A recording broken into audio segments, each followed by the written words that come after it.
What's up, Lego builders? Welcome back to Coconut Brick Studios for another episode of building the UCS Acclamator in Lego. This week is going to be a big week, the most pivotal, game-changing week in building this Acclamator thus far. That's because a lot of you guys remember who have been watching for the past couple of weeks. I've been talking about changing a lot of things. I haven't been really happy with a lot of the design.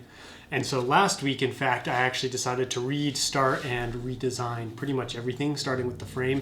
But I needed all the pieces to come in, specifically those long Technic bricks. Those are going to be pivotal to this new frame. So I had to wait for those to come in, so I kind of worked on the reactor in between. But all of the parts I need are in now. I've got everything. I've got the motivation, I've got the drive. So this week I'm going to be gunning to get as much progress done as possible. I'm excited for you guys to see what this revamped, changed Acclamator is going to look like. Basically, I'm going to throw away everything and start from scratch. It is unfortunate that I have to do that, but on the plus side, I'm going to have a lot more parts to work with than I did in the beginning because I had to slowly order in parts and kind of work with what I have. But I feel like now I have a whole arsenal of parts at my disposal to build the best ship possible. But enough talk. I've wasted enough time. Let's get building. All right, new week, new goals. I am completely starting from scratch with the frame, and I've got a lot of progress done so far. This came together fairly quickly. You can see it's much longer and much wider. Just to give you a quick comparison, I have the remnants of the old frame, which is about to be dismantled. You can see how much wider the new frame is, and it's about the same length, it looks like. But I don't know, I think that's a good length because, I still have the reactors to go on the back as well as that large rectangle piece. So much happier with how wider this is, and I am already loving this new frame. It's so much sturdier. You can see right here, I was kept having these breaks like this. Won't have to worry about that now with the new system. And because I'm going with the brick-built frame, it's going to be much easier to put an interior in the future if I so desire. So this design is kind of a throwback to that old UCS Star Destroyer. I think it was a couple weeks back. I showed you guys some pictures of the instructions of that Star Destroyer to show you what the frame looked like. Very similar concept. You've got a rough frame running through the middle with crossbars coming out on either side, and then you've got these hinge pieces connecting the outer frame to the inner frame, and then along this outer frame I'm going to be running the 2x on its side. I just stuck some half pegs in these holes, and then I'm going to be running that 2x across the entire length. Honestly, this is so much easier. I really should have gone with this frame in the beginning. The reason I didn't was really just me trying to be different, trying to be as unique as possible and come up with my own design. But as a novice vehicle builder, I should have just stuck with the basics, stuck with what I knew worked. But you live and you learn. Now I know you don't necessarily have to, go above and beyond to create your own thing. What I'm going to do next is put one more of these cross supports probably back here, and then maybe have some running this direction, and then I'm going to keep running that 2x plate across the front and maybe even connect the reactors to the back. We'll see. All right, so I just finished streaming in which I built this second reactor. I didn't just copy this one exactly because I wasn't super happy with the length of this one. I felt like this one was too long. You can see on the actual Acclamator ship, while the engines are big, they're not super big compared to the rest of the ship, and I felt like this one was overscaled to my current build. So I built this one, which is 2 plates shorter, and it makes a surprisingly big difference. I didn't realize just 2 studs was gonna make it look this much shorter. I think this one looks much better. People on the stream like the shorter one too, but I still feel like I should add some more detailing up here. I'm not sure what I'm gonna do yet. But anyways, make sure to let me know down in the comments if you think I should go with the taller one or the shorter one. Other than that, they're pretty much the exact same. I use the same technique, and then I got that awesome trans light blue piece on the top, and then the connection piece right here on the bottom. So these are all ready to go, and I would like to connect these to the ship as soon as possible so I can figure out how to kind of, have these things on a horizontal angle like this. Just because they're so heavy, I don't want them to droop. All right, time for one last update for this week. Man, as you can clearly see, there is a lot to unpack right here. I maybe should have gone by in smaller increments and given you guys, little updates along the way as all of this was coming together.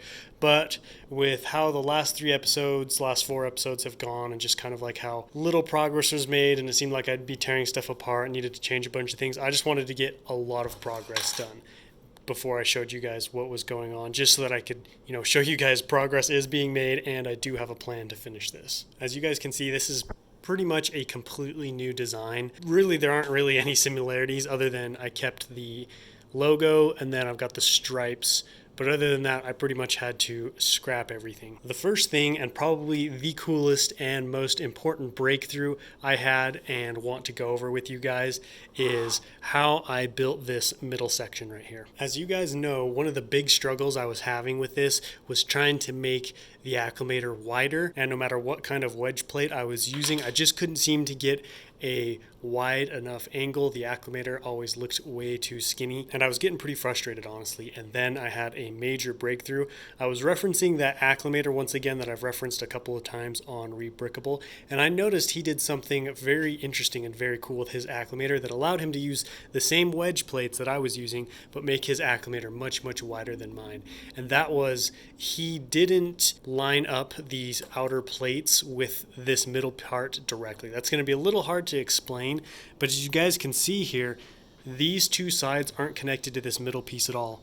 As you get closer and closer to the front, you can see it actually narrows. The further up you go, it gets wider, meaning these plates are actually sitting on a much wider middle, but because they're at an angle, it slowly uncovers more of it as you get wider, which means I could make this Acclamator as wide as I wanted it without having to worry about there being a big gap right here, because the wider I make, the more red it's just going to uncover from underneath. And I'll show you more in depth of how that came together in a little bit. I just wanted to share that with you guys because that was honestly the biggest breakthrough of the series, because now I am much, much happier with the width of this ship. That being said, it's time to break down the interior and show you guys how this all came together. So now you can kind of better see what I was talking about just a second ago. This middle part gets wider as you go up here because these plates are at an angle, and so slowly more and more of this middle part gets uncovered. This part right here is kind of ugly, it's not very clean, not very smooth, but I honestly don't care because it's going to be covered up. I just basically was building, and then I had these plates on, and I was checking the side here to see like where I needed to put more wedge plates, where I needed to put more plates. As for the slope of this middle section, I got the idea from another YouTuber called MJ Feldy. Some of you guys may know him. He just finished an absolutely incredible 6 foot, I believe, Lego Star Destroyer. It's breathtaking, guys. You definitely got to go check him out. I'll put a link to his channel down below in the comments. But I was looking at his build because he was kind of doing the same thing that I wanted to do, so I decided to see what he was doing.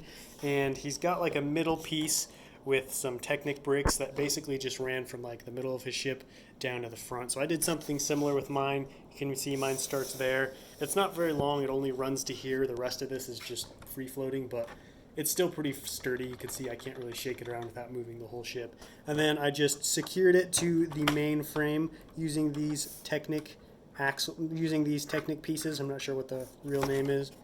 I'm not sure what their actual name is. I've got 3 on each side, so you got one there, and one there. That keeps this thing from rotating back and forth and basically just keeps it in place. And honestly, it's so strong. This frame is a million times stronger than my last one. It's also a lot lighter too. The more I'm diving into this, the more I realized I should have updated you guys as I go instead of trying to do it all at once, but oh well, we're already here. So moving on to the panel, you can see a big thing I changed with this version from the previous one was the wedge plates are now on the inside of the ship instead of the outside. So the original Acclamator build looked more like this with these wedge slopes, with these wedge plates on the outside, but honestly I think it looks better with them on the inside like that. And this is how most people do it. I've been looking at a bunch of different custom models of ships, and people were putting a slope on the inside, as well as both UCS Star Destroyers that Lego built were that way, and this allows you to get a little bit more creative with the exterior angle. You can see I've got a bunch of 2x-plate on the underside, and this just adds a little bit of extra detail. You've got this step down right here, so it's not all flat. Plus, that gives you a little bit more reach over the edge of the ship, so now this middle part can be covered up even better, and I just think it looks a lot better and helps. This little ridge now, that because it's lower down than the rest of the plate, will help hide the gap, so it'll be a lot harder to see into the interior of the build. I did keep the panel connection system the same as in the old Acclamator, so you can see I'm using the ball joint connection. This is just top tier connection right here. I absolutely love using the ball joints, but it's pretty simple. Basically these just connect into their sockets. I've got one right here, one over here. Honestly, 2 is great. I don't think I need to add any more. I did do some redesigning of the exterior panel as well. you can see I took all of the tiling off. I just didn't like that look. I feel like a balance of tile and studs is going to look better than all tile or all studs. And I also didn't like how, when you're running the tile up on here, you've got these ugly gaps in between that a lot of people were noticing. So I decided if I got rid of the tile, I would get rid of that gap between the tile problem. So I've got a few kind of tiled plates on here with some studs to add a little bit of tiling. I think it looks nice. I would like to add more, but I'm not sure where. So maybe as the build series goes on, I will dive more. I'll kind of figure out where I would like more to go. And then I've got this design right here. This is just a bunch of wedge plates that I just kind of placed on the center of the panel, just giving it like, I don't know, a little bit of extra detail and adding a little bit more depth and kind of breaking up the monotony of this solid plate. The Lego UCS Starter Destroyer uses the same tactic, and I think it looks pretty cool. For right now, I'm just going to have the one right here, but I may add more in the future. I really hope all of that made sense. This was a lot to unpack and a lot to go through pretty quickly. Unfortunately, I'm out of time. I don't like to make these updates super long, so I'm going to have to talk about this back area in the next update, but that should give you guys something exciting to look forward to. I'll also be addressing these reactors and secondary reactors. I've got some stuff to do with that as well. All that being said, I could not be happier with the progress I made this week, and it's time to hit the outro. I hope you guys enjoyed this week of building the Acclamator. What a week. I honestly can't believe that on Tuesday afternoon, I had none of that built. So everything that you guys saw from the beginning of the update to the end was done after Tuesday in a matter of days, which goes to show you when you have the vision and you have the parts, you can really just hit it and get tons and tons of progress done. This has been a very interesting series for me, kind of looking back now on the last 5 episodes and seeing, how much failure there was, how much growth there was, how much progression, and how much better the Acclamator looks today because of those previous failures. If I hadn't been as unhappy with the design, I wouldn't have been looking for a new, upgraded, better design. So I feel like, ultimately the Acclamator wouldn't have turned out as good if I hadn't hit those roadblocks, if I hadn't realized I needed to redesign the frame. So ultimately, I was really glad to be able to show you guys kind of these roadblocks, these failures, these breakdowns, in the build. I wanted to show you guys the real process of something come together, of building a large-scale vehicle like this, because there's going to be a lot of those. No matter how good of a builder you are, you're going to run into problems like that. So it was a good learning lesson for me, and I'm excited for next week because now that I've got a lot of the major problems out of the way, I honestly feel like the biggest challenges and problems have been fixed. So it should be pretty smooth sailing here on out. Who knows? That could be completely wrong, but I have good feelings towards the future and I'm excited. All that being said, I hope you guys enjoyed this video. If you did, don't forget to leave me a big thumbs up. And as always, if you're new to the channel, please consider subscribing so you won't miss out on any future content. But until next time, happy building.